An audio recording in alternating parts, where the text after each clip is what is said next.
52일차 열왕기상 12장. 이스라엘 사람들이 솔로몬의 아들 르호보암을 왕으로 세우려고 모두 세겜으로 가자 르호보암도 그리로 갔다. 당시 솔로몬 왕을 피하여 이집트의 피신에 있던 느바스의 아들 여로보암도 그 소식을 듣고 이집트에서 이스라엘로 돌아왔다. 이스라엘 사람들이 이집트로 사람을 보내 여로보암을 데려온 것이다. 여로보암은 이스라엘 사람들을 거느리고 르호보암에게로 가서 말했다. 왕의 아버지께서 우리에게 아주 무거운 몽해를 지워 주었습니다. 이제는 우리의 짐을 덜어 가볍게 해주십시오. 그러면 우리가 왕을 섬기겠습니다. 르호보암이 대답했다. 알겠소. 오늘은 일단 돌아갔다가 사흘 후에 다시 오도록 하시오. 이 말에 사람들이 모두 흩어졌다. 그 일을 놓고 르호보암 왕은 먼저 부왕 솔로몬을 섬기던 원로들과 의논했다. 내가 이 백성에게 무엇이라고 대답해야 좋겠어? 원로들이 대답했다. 왕께서 이 백성의 종이 되어 그들을 섬기고자 한다면 그들의 요구를 받아들이십시오. 그러면 그들이 평생토록 왕께 순종할 것입니다. 그러나 르호보암은 원로들의 충고를 받아들이지 않았다. 대신에 자신과 함께 자라고 자신을 받드는 젊은 신하들에게 조언을 구했다. 그대들은 어떻게 생각하시오? 나의 아버지께서 자신들에게 부과한 몽해를 덜어달라고 요구하는 이 사람들에게 내가 뭐라고 대답해야 좋겠소? 그러자 왕과 함께 자란 젊은 신하들이 대답했다. 왕께서는 몽해를 가볍게 해달라고 요구하는 그 사람들에게 이렇게 말씀하십시오. 내 새끼손가락이 내 아버지의 허리보다 더 굵다. 그러므로 나는 내 아버지가 너희에게 지워준 짐보다 더 무거운 짐을 지워주겠다. 내 아버지는 너희를 가죽 채찍으로 때렸지만 나는 쇠 채찍으로 내리치겠다. 사흘 후 여로보암이 온 백성을 거느리고 르호보암을 찾아왔다. 왕은 그들에게 가혹한 말로 대답했다. 르호보암은 원로들의 좋은 조언을 무시하고 젊은 신하들의 악한 충고를 따랐다. 내 아버지가 너희에게 무거운 몽해를 지워 주었지만 나는 그보다 더 무거운 몽해를 지워주겠다. 내 아버지는 가죽 채찍으로 너희를 때렸지만 나는 쇠 채찍으로 너희를 내리치겠다. 이렇게 왕은 백성들의 호소를 들어주지 않았다. 일이 이렇게 뒤를 틀린 것은 주께서 그렇게 되도록 하셨기 때문이었다. 주께서는 앞서 실로의 예언자 아히야를 보내 느바스의 아들 여로보암에게 하신 말씀을 이루고자 하셨던 것이다.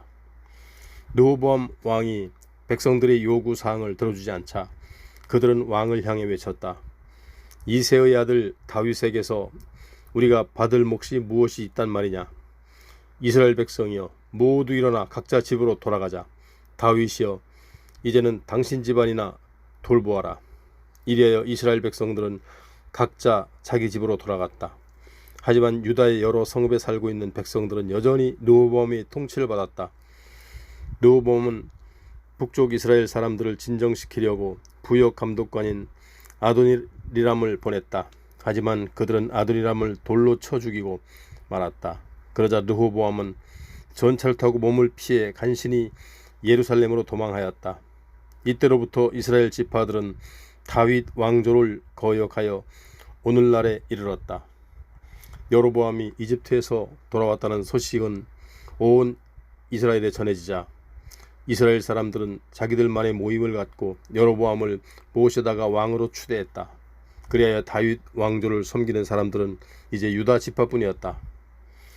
예루살렘으로 돌아온 르호보암은 유다의 모든 집안과 베냐민 지파에 소집령을 내려 군사 18만 명을 모았다. 이스라엘 지파의 가문들과 싸워 다시금 왕국을 솔로몬의 아들 르호보암에게 돌리려고 했기 때문이다. 그러나 하나님께서 예언자 스마야에게 이런 말씀을 전하셨다. 너는 솔로몬의 아들 유다 왕 르호보암과 유다 지파 및 베냐민 지파 가문의 사람들과 그 밖의 여러 백성에게 이와 같이 전하여라. 주께서 이렇게 말씀하셨다. 너희는 너희 형제인 이스라엘 자손과 싸우지 말라. 각자 자기 집으로 돌아가라. 그것이 내 뜻에 따르는 일이다. 그러자 그들은 모두 주의 말씀에 따라 각자 자기 집으로 돌아갔다. 여로보암은 에브라임의 산간지대에 있는 세겜을 요새화시킨 후에 거기에서 살다가 분우엘 성을 세우고는 그리로 옮겨갔다. 그때 여로보암의 마음에 이런 생각이 떠올랐다. 잘못하면 이 나라를 다시 다윗의 자손에게 빼앗기게 될지도 모를 일이다. 이 백성이 예루살렘에 있는 주의 성전에 제사를 드리러 다닌다면 그들의 마음이 다시 유다왕 르호보암에게로 기울어지게 될 것이다. 그러면 그들은 나를 죽이고 르호보암을 다시 왕으로 섬기게 될 것이다. 그래서 여로보암은 신하들과 의논한 끝에 금송아지 2마리를 만들어 놓고 이스라엘 백성에게 말했다. 여러분이 제사를 드리러 예루살렘까지 올라간다는 것은 너무 번거로운 일입니다. 자, 여기를 보십시오. 여러분을 이집트에서 이끌어내신 여러분의 신이 여기에 있습니다. 그러고서 여로보암은 금송아지 하나는 남쪽 지역의 베델에 세워놓고 또 하나는 북쪽 지역의 단에 세워놓았다. 이는 분명 죄가 되는 일이었다. 그리하여 이스라엘 백성들은 저 멀리 단에까지 가서 금송아지를 섬겼다.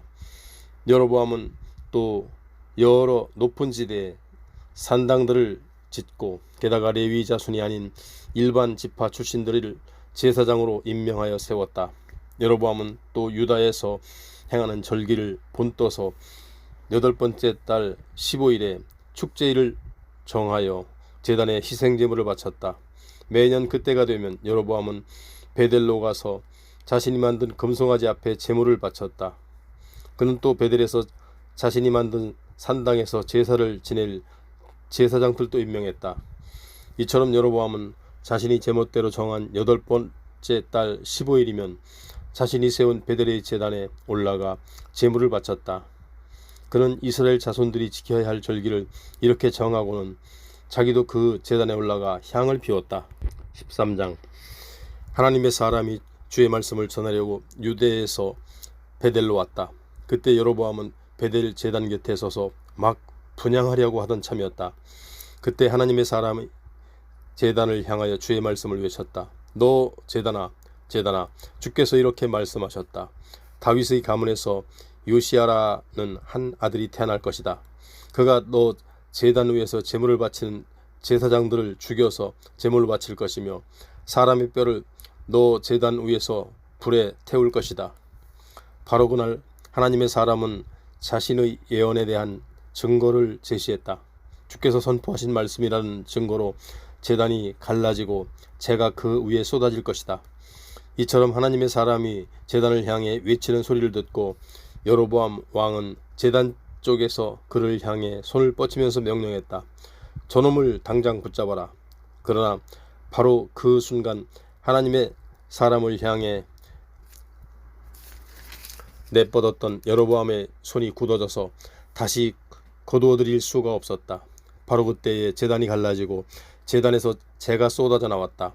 하나님의 사람이 선포한 주의 말씀대로였다. 여로보암 왕은 하나님의 사람에게 간청했다. 제발 당신의 하나님께 기도를 드려 내 손이 원래대로 회복되게 해주세요.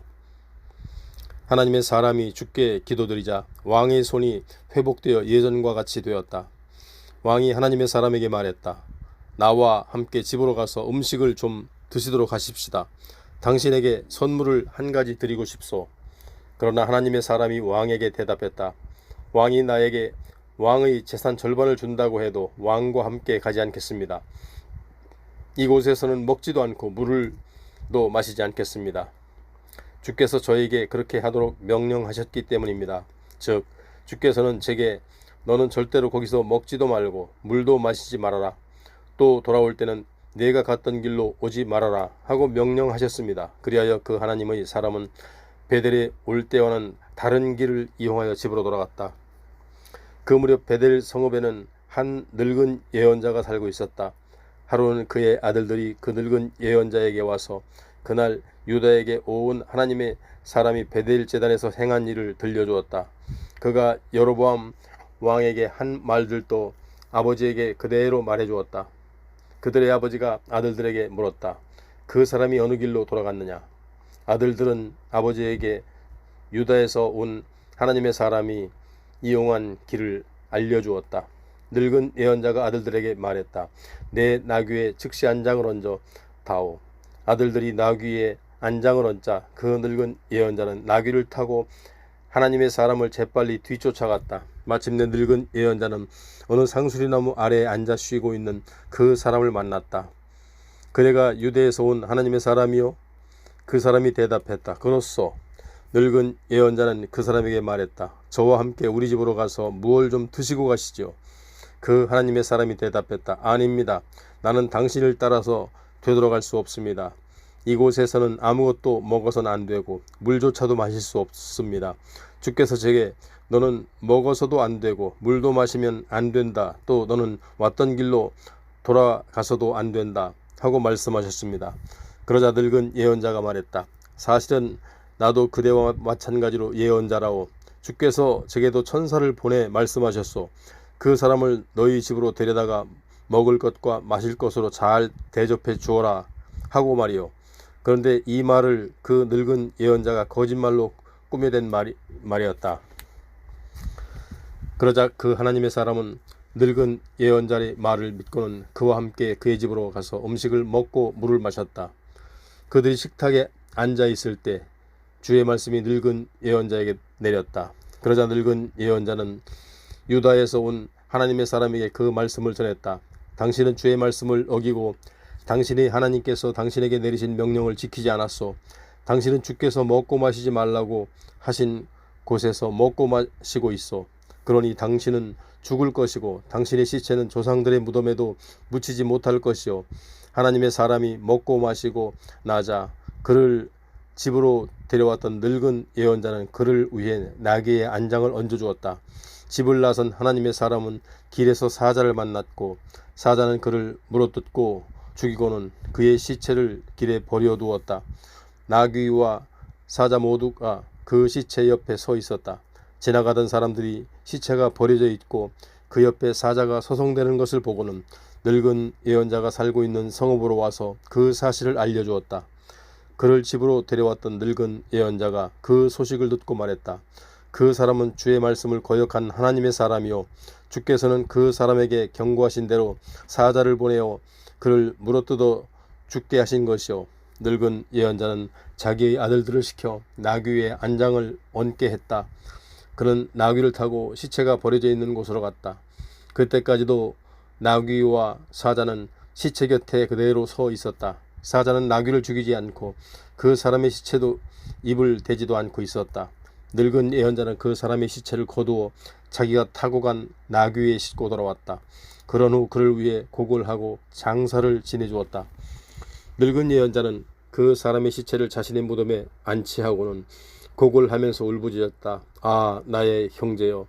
장례가 끝나자 늙은 예언자가 자기 아들들에게 말했다. 내가 죽으면 그 하나님의 사람이 안장된 무덤에 같이 묻어다오. 나의 뼈를 그 사람의 뼈 옆에 놓아두어라. 주께서 베델의 제단과 사마리아 지방에 있는 모든 산당들에 대하여 이 사람을 통해 선포한 말씀이 때가 되면 틀림없이 그대로 이루어질 것이다. 이런 일이 있은 후에도 여로보암 왕은 악의 길에서 돌이키지 않았다. 그는 그 뒤에도 산당에서 제사를 지낼 제사장들을 세우는 데에 아무런 기준이 없이 누구든지 원하는 자는 제 마음대로 임명했다. 이러한 죄 때문에 여로보암의 온 집안이 망하고 그의 왕가가 송두리째 무너지게 되었다. 14장. 그 무렵 여로보암의 아들 아비야가 병들어 누웠다. 여로보암이 아내에게 말했다. 당신은 변장을 해서 여로보암의 아내라는 것을 모르게 하고 실로로 가서 예언자 아히야를 만나도록 하시오. 예전에 그는 내가 내 백성을 다스리는 왕이 될 것이라고 말했던 사람이요. 그에게 빵 10덩이와 과자와 꿀 한 가지를 가져다 주시오. 그 사람은 우리 아이가 어떻게 될지 당신에게 말해 줄 것이오. 여로보암의 아내는 남편이 말한 대로 변장을 하고는 실로에 있는 아히야의 집을 찾아갔다. 당시 아히야는 나이가 많아서 앞을 보지 못했다. 그러나 주께서 아히야에게 이미 말씀하셨다. 여로보암의 아내가 병든 자기 아들에 대해서 물으려고 내게로 찾아올 것이다. 그녀가 내게 묻는 말에 대해서 너는 내가 일러준 대로 대답하여라. 그때 여로보암의 아내가 문으로 들어오는 발자국 소리를 듣고 아히야가 말했다. 왕의 아내여, 어서 들어오시오. 어째서 그렇게 변장을 하고 왔소? 나는 그대에게 불길한 소식을 전하려고 기다리고 있던 참이요. 돌아가거든 여로보암 왕에게 이스라엘의 하나님 주께서 하신 말씀을 그대로 전하시오. 주께서는 이렇게 말씀하셨소. 내가 이스라엘 백성 가운데 너를 높여 내 백성 이스라엘을 다스리는 지도자로 삼았다. 나는 다윗의 자손에게서 이스라엘을 쪼개내어 내게 맡겨주었다. 그러나 너는 나의 종 다윗과는 다르다. 다윗은 내 계명을 지켰고 온 마음을 다해 나를 따랐으며 내가 보기에 바른 일만 행했다. 그러나 너 여로보암은 너보다 앞선 이들보다 더욱 악한 행동을 일삼았고 무엇보다도 너는 다른 신들을 만들었다. 나를 저버리고 금송아지 우상을 만들어 섬겼으므로 너는 나의 분노를 샀다. 그러므로 내가 네 가문 위에 재앙을 내릴 것이다. 내가 여로보암 집안에 속하는 남자들을 모조리 죽여 없애겠다. 종이든 자유인이든 가리지 않고 모조리 다 죽일 것이다. 쓰레기를 치우듯이 내가 여로보암 집안에 속한 자들은 한 사람도 남기지 않고 깨끗이 다 쓸어버리겠다. 여로보암 집안에 속하는 사람들이 성읍 안에서 죽게 되면 개들이 시체를 뜯어먹을 것이고 들판에서 죽게 되면 공중의 새들이 그 시체를 파먹을 것이다. 이는 나 주가 선포하는 말이다. 아히야 예언자는 말을 이었다. 이제 집으로 돌아가시오. 그대가 성읍에 발을 들여놓는 순간 그대의 아들이 죽을 것이오. 온 이스라엘 백성이 왕자가 죽었다고 슬퍼하면서 장례를 치러줄 것이오. 여로보암 집안에 속한 사람들 가운데 무덤에 장사하는 사람은 그 아이뿐일 것이오. 여로보암 집안에 속한 사람들 중에서는 그 아히만이 이스라엘의 하나님 주께서 보시기에 착하게 살았기 때문이요. 주께서는 여로보암의 자손을 씨도 남기지 않고 다 없애버리고 새로 왕을 세우실 것이요. 오늘이 바로 그날이요. 그렇소. 바로 지금 그 일이 닥칠 것이요. 주께서는 온 이스라엘 백성을 치셔서 물속의 갈대처럼 흔들리게 하실 것이요. 주께서 그들의 조상들에게 주신 이 기름진 땅에서 이스라엘을 뿌리채 뽑아서 강 건너편으로 멀리 던져버리실 것이요. 그들이 아세라 우상을 만들어 주 하나님의 분노를 샀기 때문이요. 여로보암은 자기 혼자만 죄를 지은 것이 아니라 이스라엘 백성들까지 죄를 짓게 했으므로 주께서는 이스라엘을 버리실 것이요. 여로보암의 아내는 자리에서 일어나 디르사로 돌아갔다. 그녀가 자기 집 문턱을 넘는 순간 그의 아들 아비야가 숨을 거두었다. 온 이스라엘 백성이 왕자의 죽음을 슬퍼하면서 장례를 치러주었다. 주께서 예언자 아히야를 통해서 선포하신 말씀대로였다. 여로보암의 통치 시기에 있었던 다른 사건들, 즉 그가 일으킨 전쟁들과 그의 통치 방식 등에 대해서는 이스라엘 왕들이 연대기에 기록되어 있다. 여로보암은 22년 동안 북왕국 이스라엘을 통치한 뒤 자기 조상들에게로 돌아갔다. 그가 죽자 그의 아들 나답이 아버지의 뒤를 이어 왕이 되었다. 솔로몬의 아들 르호보암은 41세에 남왕국 유다의 왕이 되었다. 그는 이스라엘의 모든 지파들 중에서 주께서 주의 도성으로 선택하신 예루살렘에서 17년 동안 통치했다. 그의 어머니는 암몬 여인 나아마였다. 주께서 보시기에 유다 또한 악행을 일삼았다. 그들이 지은 죄는 조상들보다 한술 더 떠서 주를 화나게 만들었다. 유다 백성들도 높은 지대에 산당을 세우고 큰 나무 밑에는 돌기둥과 아세라 목상을 세워놓았다. 그런 곳에서 심지어 남창들도 있었다. 주께서 아주 싫어하셔서 이스라엘 백성이 보는 앞에서 내쫓았던 가나안 민족들이 자행하는 악한 행실을 이제는 유다 백성이 그대로 따라하고 있었다. 르호보암 왕 제5년 이집트 왕 시삭이 예루살렘을 치러 올라왔다. 그리하여 시삭은 성전과 왕궁에 있는 보물창고를 털어갔다. 솔로몬이 만들어 두었던 금방패까지 모조리 빼앗아갔다. 그래서 르호보암 왕은 금방패 대신에 청동으로 방패를 만들어 왕궁 정문을 지키는 경비대장들을 무장시켰다. 왕이 성전에 올라갈 때마다 경호원들이 그 청동방패를 가져갔다. 다시 제자리에 갖다 놓곤 했다. 그 밖에 르호보암 왕의 여러 행적들에 대해서는 유다 왕들의 연대기에 기록되어 있다. 남왕국의 르호보암 왕과 북왕국의 여로보암 왕 사이에는 전쟁이 그칠 날이 없었다. 르호보암이 죽어 자기 조상들과 함께 잠드니 그들 조상들과 함께 다윗성에 장사하였다. 그의 어머니는 암몬 족속의 여자 나아마였다. 르호보암이 죽자 그의 아들이 아비암이 아버지의 뒤를 이어 유다의 왕이 되었다. 15장 느바스의 아들 여로보암 왕 18년에 남왕국 유다에서는 아비암이 왕이 되었다. 그는 예루살렘에서 3년 동안 다스렸다. 그의 어머니는 아비살롬의 딸 마아가였다. 아비암은 그의 아버지 르호보암과 마찬가지로 죄를 많이 지었다. 그는 자기 조상 다윗과는 달리 주를 온전한 마음으로 섬기지 않았다. 하지만 주께서는 다윗을 생각하셔서 그의 뒤를 이을 아들을 주시고 또한 예루살렘을 굳건하게 하셔서 예루살렘의 등불을 이어가도록 해주셨다. 다윗은 주께서 보시기에 옳은 일을 행하였고 햇사람 우리아에게 저지른 일만 제외하면 평생 동안 주의 명령을 어긴 일이 없었기 때문이다. 유다 왕 르호보암과 이스라엘 왕 여로보암 사이에는 내내 전쟁이 그치지 않았는데 아비암과 여로보암 사이에도 역시 전쟁이 계속되었다. 아비암의 다른 행적에 대해서는 유다 왕들의 연대기에 기록되어 있다. 아비암이 죽어 조상들과 함께 잠드니 다윗성에 장사되었고 그의 아들 아사가 아버지의 뒤를 이어 유다 왕이 되었다. 북왕국 이스라엘의 왕 여로보암 제20년에 남왕국 유다에서는 아사가 왕이 되었다.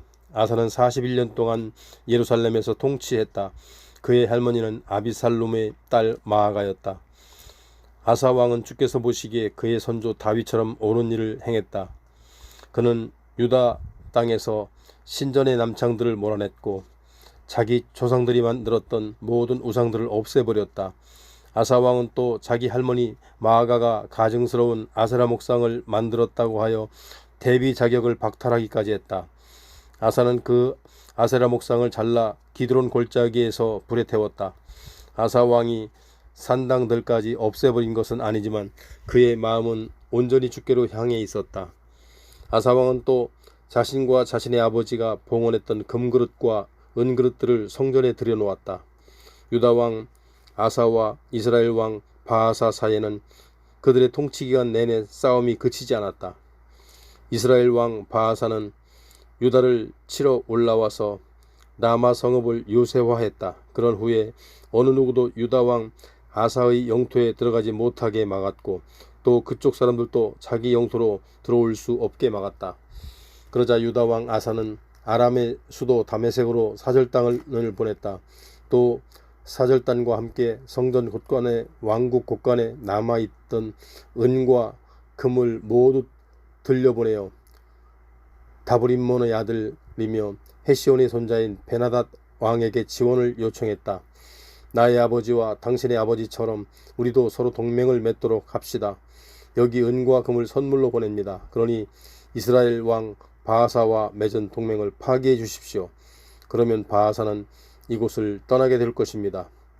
아람 왕 베나닷은 아사의 요청에 응하여 자신의 군대 사령관들을 보내 북왕국 이스라엘의 성읍들을 공격하게 했다. 그래서 이온, 단, 아벨, 벤마가 긴네렛 전지역 그리고 납달리 전지역을 점령했다. 바아사가 그 소식을 들었다. 그는 남아의 요새화 작업을 중단하고 급히 디르사로 철수했다. 그러자 아사 왕은 유다 전체에 동원령을 내려 한 사람도 빠짐없이 참여하여 남아에 옮겨놓았던 돌과 목재를 가져오게 했다. 아사 왕은 그것으로서 베냐민 지파의 게바 성읍을 요새화하고 또 미스바 성읍도 보수했다. 유다 왕 아사의 행적과 그가 건설한 성읍 등에 대해서는 유다 왕들의 연대기에 기록되어 있다. 그는 노년에 이르러 발에 병이 들었다. 아사가 죽어 조상들과 함께 잠드니 그의 조상 다윗성에 장사되었다. 아사가 죽자 그의 아들 여호사밧이 아버지의 뒤를 이어 유다 왕에 올랐다. 남왕국 유다 왕 아사 2년에 북왕국 이스라엘에서는 여로보암의 아들 나답이 왕이 되었다. 그는 2년 동안 이스라엘을 통치했다. 나답이 주께서 보시기에 악행을 저질렀다. 그는 자신의 아버지가 그랬던 것처럼 똑같이 죄악의 길을 걸음으로써 이스라엘로 하여금 죄를 짓게 했다. 나답과 이스라엘 군사들이 블레셋 성읍 기브돈을 포위하고 있는데 이사갈 가문인 아히야의 아들 바하사가 나답을 거슬러 반기를 들고 일어났다. 유다왕 아사 3년에 북왕국 이스라엘에서는 바하사가 나답을 죽이고 자신이 왕위에 올랐다. 바하사는 집권하자마자 여로보암의 가족을 몰살시켰다. 그는 한 사람도 남기지 않고 여로보암 집안의 사람들을 다 쳐 죽였다. 이리하여 주께서 실로의 예언자 아히야를 통해 선포하신 말씀이 그대로 이루어졌다. 여로보암 왕이 이스라엘의 하나님 주께 순종하지 아니하고 게다가 이스라엘 백성들까지 그릇된 길로 인도했기 때문에 주께서 진노하시고 그의 자손들까지 몰살당하도록 무거운 형벌을 내리신 것이다. 나답 왕의 그 밖의 행적들에 대해서는 이스라엘 왕들의 연대기에 기록되어 있다. 이스라엘 왕 바하사와 유다 왕 아사 사이에는 내내 전쟁이 그치지 않았다. 유다 왕 아사 제3년 아히야의 아들 바하사가 디르사에서 이스라엘의 왕이 되어 24년 동안 다스렸다. 이전의 이스라엘 왕들처럼 바하사도 주께서 보시기에 악한 일을 저질렀다. 여로보암이 걸었던 죄의 길을 그대로 따라 행하여 이스라엘을 죄 가운데에 빠뜨렸다.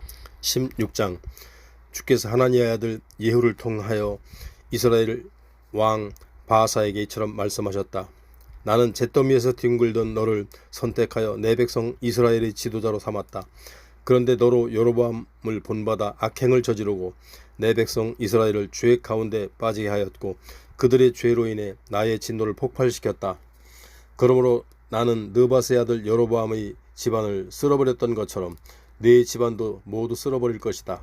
바하사의 자손들 중에서 성읍에서 죽는 자들은 개가 뜯어먹을 것이고 들판에서 죽는 자들은 공중의 새가 파먹을 것이다. 그 밖에 바하사 왕에 대한 행적들에 대해서는 이스라엘 왕들의 연대기에 기록되어 있다. 바하사가 죽어 조상들과 함께 잠들자 디르사에 장사되었다. 그런 후 바하사의 아들 엘라가 아버지의 뒤를 이어 북왕국 이스라엘의 왕위에 올랐다. 주의 저주의 말씀이 하나니의 아들인 예언자 예후를 통하여 바하사에게 내렸던 것은 바하사가 여로보암과 똑같은 악한 짓들을 행하여 주를 화나게 만들었기 때문이다. 바하사가 자기 손으로 여로보암의 집안을 몰살시켰으면서도 자신도 역시 여로보암처럼 악행을 자행했기 때문에 주께서 바하사의 집안 또한 똑같이 몰살시켰던 것이다. 남왕국 유다 왕 아사 26년에 북왕국 이스라엘에서 바하사의 아들 엘라가 이스라엘의 왕이 되어 디르사에서 2년 동안 통치했다. 엘라의 신하이며 전차부대의 절반을 지휘하는 시므리가 엘라를 거슬러 반역을 일으켰다. 당시 엘라는 디르사의 궁궐을 책임지고 있는 아르사의 집에서 술에 취해 있었다. 시므리가 집 안으로 들어가서 엘라를 쳐 죽이고 자신이 이스라엘의 왕위에 올랐다. 이는 유다의 아사 왕 27년의 일이었다. 시므리는 왕위에 오르자마자 바하사 왕조의 집안 전체를 쓸어버렸다. 한 남자도 남겨두지 않고 일가 친척이나 친구들까지 모조리 잡아 죽였다. 시므리가 바하사 집안의 사람들을 모조리 없앰으로써 주께서 예언자 예후를 통해 하신 저주의 말씀이 그대로 이루어졌다.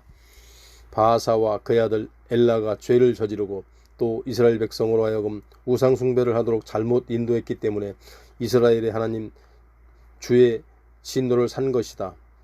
엘라의 다른 행적들에 대해서는 이스라엘 왕들의 연대기에 기록되어 있다. 남왕국 유다의 아사 왕 27년에 북왕국 이스라엘에서는 시므리가 디르사에서 왕좌에 올랐으나 그의 통치가 7일 만에 끝났다. 그 무렵 이스라엘 군대에는 블레셋 성읍인 기브돈을 치려고 진을 치고 있었다. 진을 치고 있던 이스라엘 군대가 시므리가 반역하여 왕을 살해했다는 소식을 듣고는 바로 그날에 진을 치고 있는 그 자리에서 군사령관인 오므리를 왕으로 추대했다. 그러자 오므리는 이스라엘 온 군대를 거느리고 깁부돈에서 철수하여 디르사로 돌아와 도성을 포위했다. 이때 시므리는 조만간 도성이 함락될 것임을 알고는 궁중에 요새 안으로 도피한 후에 왕궁에 불을 질렀다. 그 불에 자기도 타 죽고 말았다. 이렇게 된 것은 여로보암이 그랬던 것처럼 시므리도 악한 짓을 저지르고 또한 이스라엘 백성들에게도 죄를 저지르게 했기 때문이다. 시므리의 다른 행적들과 그가 일으킨 반역에 대해서는 이스라엘 왕들의 연대기에 기록되어 있다. 그 후에 이스라엘 백성들은 둘로 분열되었던 절반은 기나스의 아들 디브니를 지지했고 나머지 절반은 오므리를 지지했다. 그런데 오므리 추종자들은 기나스의 아들 디브니를 따르는 자들보다 더 강했다. 결국 디브니는 죽고 오므리가 이스라엘의 왕이 되었다.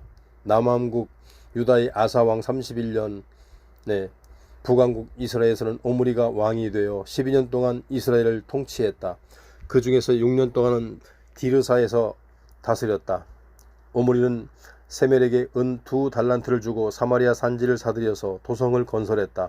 그런 후에 그곳의 예전 주인이었던 세멜의 이름을 따라 사마리아라고 불렀다. 하지만 오므리는 주께서 보시기에 온갖 악행을 저질렀고 앞선 왕들보다 더 많은 죄를 지었다.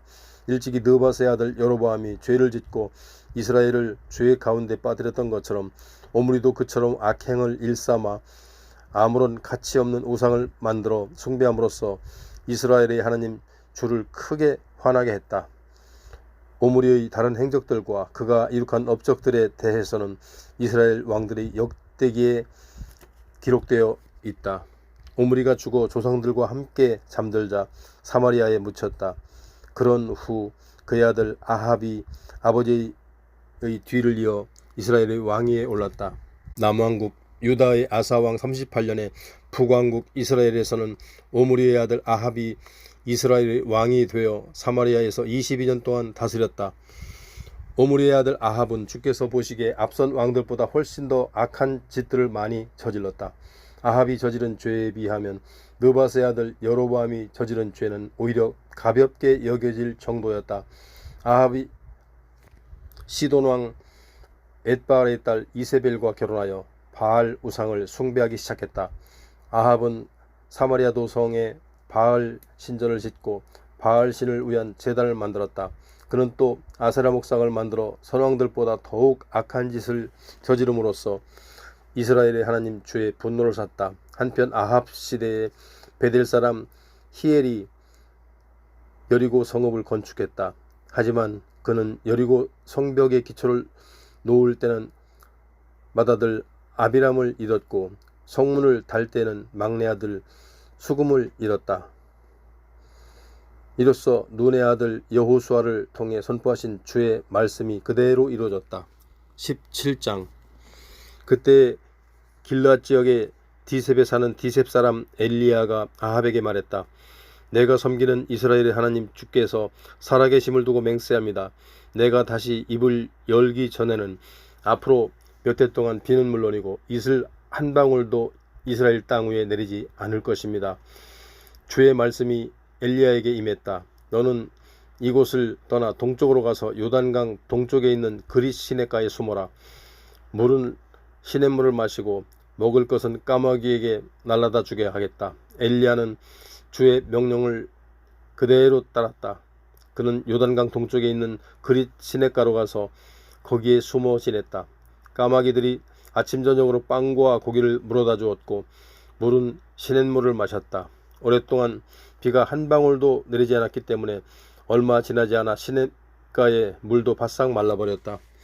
그러자 주의 말씀이 엘리야에게 임했다. 너는 시돈 지역의 사르밧 마을로 가서 거기서 지내도록 하여라. 거기에 사는 한 과부에게 내게 먹을 것을 대주라고 일러두었다. 엘리야는 사르밧으로 갔다. 그가 성문에 이르자 어떤 여인이 나무를 줍고 있었다. 엘리야는 그녀를 불러 부탁했다. 제게 물을 좀 주실 수 있겠소? 과부가 물을 가지러 가자 엘리야가 다시 그 여인에게 말했다. 미안하지만 빵도 좀 갖다 주시오.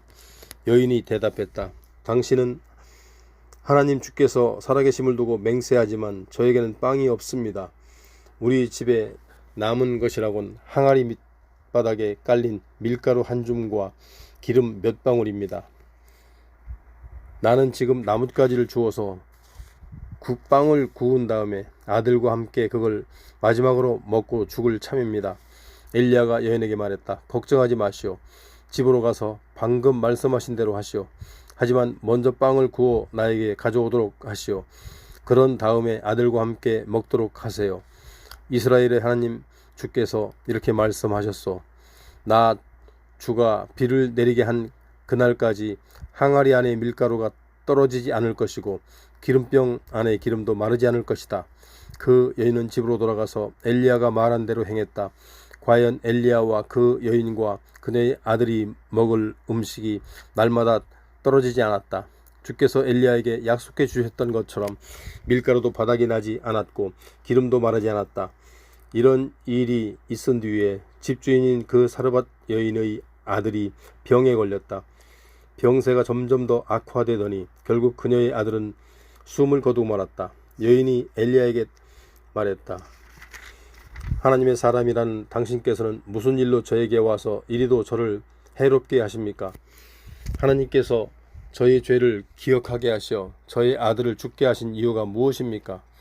그 아이를 내게 주시오. 엘리야는 이렇게 말하고 아이를 여인의 품에서 받아 안고는 자기가 머무르고 있는 다락방으로 올라가 침상에 뉘었다. 엘리야가 주께 간구했다. 나의 하나님 주여, 주께서는 정녕 이 과부의 아들을 죽게 하시어 제가 머물고 있는 이 집 주인인 과부에게 재앙을 내리시렵니까? 그런 후에 엘리야는 그 아이의 몸 위로 3번 엎드린 다음에 주께 다시금 호소했다. 나의 하나님 주여, 이 아이를 살려주소서. 그러자 주께서는 엘리야의 기도를 들으시고 그 아이를 살려주셨다. 엘리야는 그 아이를 안은 채 아래층으로 내려갔다. 그는 아이를 어머니에게 안겨주며 말했다. 보시오, 당신의 아들이 살아났소. 여인이 엘리야에게 말했다. 당신께서 하나님의 사람인 줄을 이제야 분명히 알았습니다. 당신께서 하시는 말은 참으로 주님의 말씀과도 같습니다.